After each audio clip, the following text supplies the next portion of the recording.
Hello everyone, welcome back to the Power Plates Kitchen.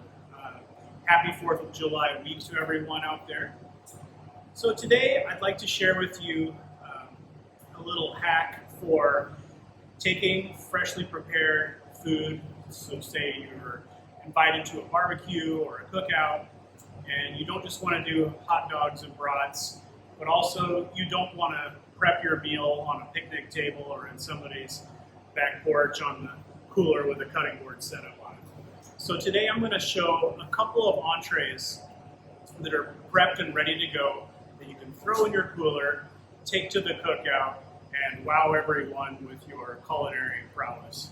So the first dish we're going to make is a Hawaiian BBQ chicken with some roasted summer squash.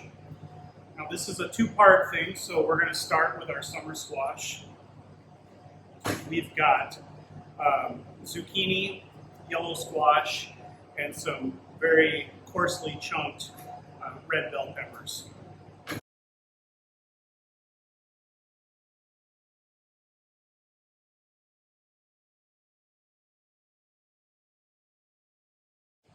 Now, I use this recipe a lot in the summertime because I have a really big herb garden.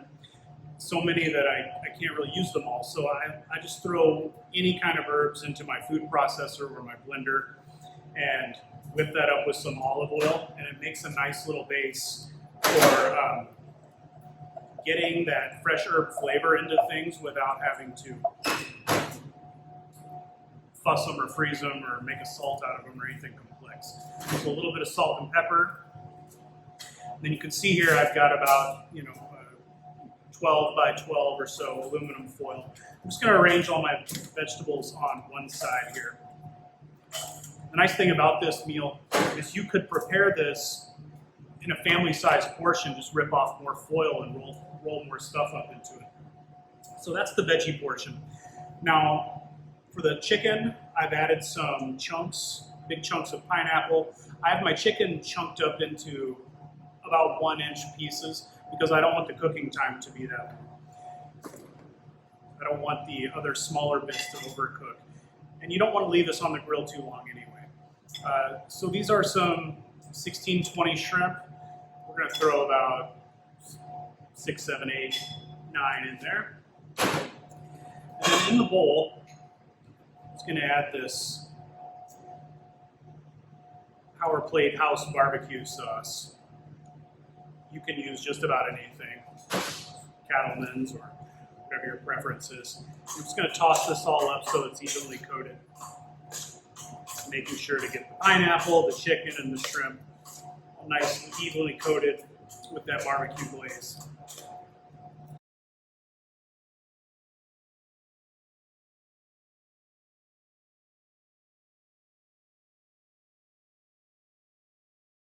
Now here's where this really saves time. You're taking 3 or 4 people, you put 3 or 4 portions of this to your barbecue. Or if you want to cook for your friends when you get there, you have this all prepped up and ready to go.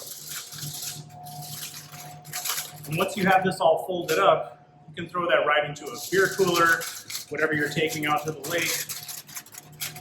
You just want to make sure you seal it up really good. It might be kind of juicy, so you might just slide this whole thing into a Ziploc bag. The other nice thing about this is there's a variety of ways you can cook it to completion. You can throw this pack right on top of a charcoal grill or a gas grill, or even in an oven if you have, if your host has an outdoor pizza oven, just slide the whole thing in there. About 15 to 20 minutes is about how long this took for me to cook this all the way in the test kitchen. But I advise always, if you're cooking meat, you should just always have a meat thermometer with you and make sure that the chicken reaches 165 degrees Fahrenheit. So that's our first meal that we're going to demonstrate, and in a moment we'll get to the roasted beef and potatoes.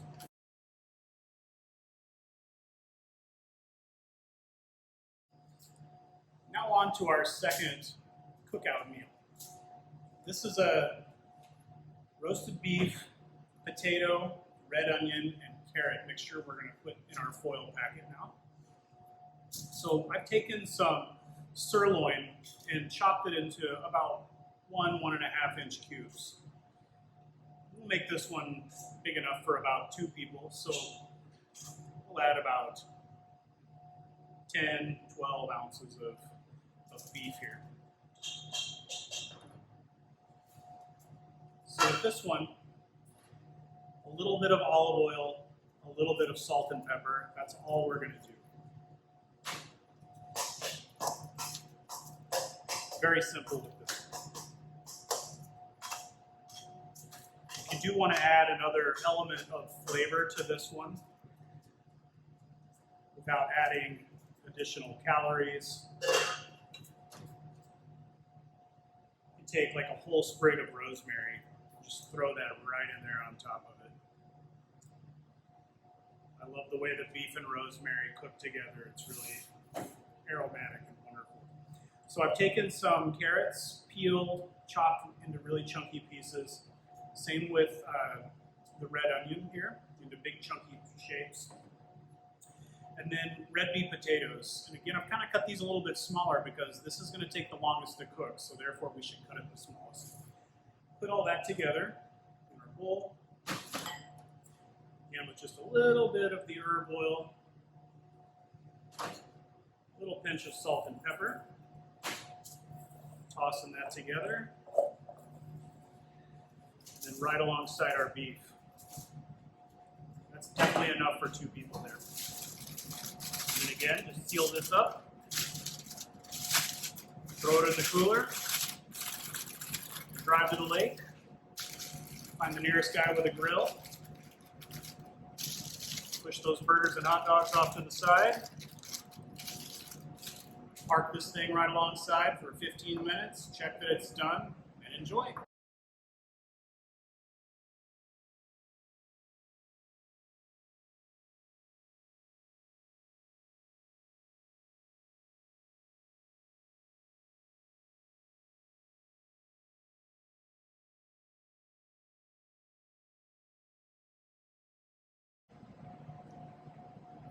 Here we are 15 minutes later. We've taken our barbecue Hawaiian shrimp and chicken off of the grill.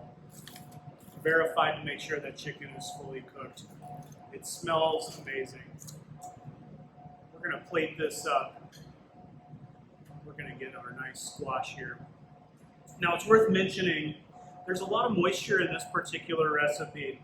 And so if you want some of those juices to kind of cook off, you can put this on the grill just like this. Just kind of open that tent up a little bit and promote the reduction of some of those liquids. These nice pieces of chicken, shrimp, nice and glazed on there. The chicken is so tender it's just falling apart. Match made in heaven, shrimp and pineapple. Zesty barbecue sauce, some of those roasted red pepper in there too.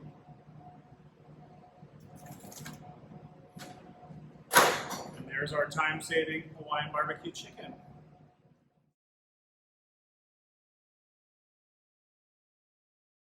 In about 15 minutes, we've checked our beef. It smells delicious. Thrown away our little rosemary sprig. Now we're going to plate this up. Potatoes smell delicious. Absorb all that nice beef juice that stayed in there. These roasted carrots. Beautiful bright red onions. And then the star of the show, this nice roasted sirloin.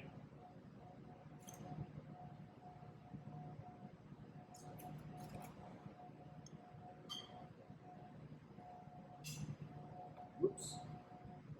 There we go.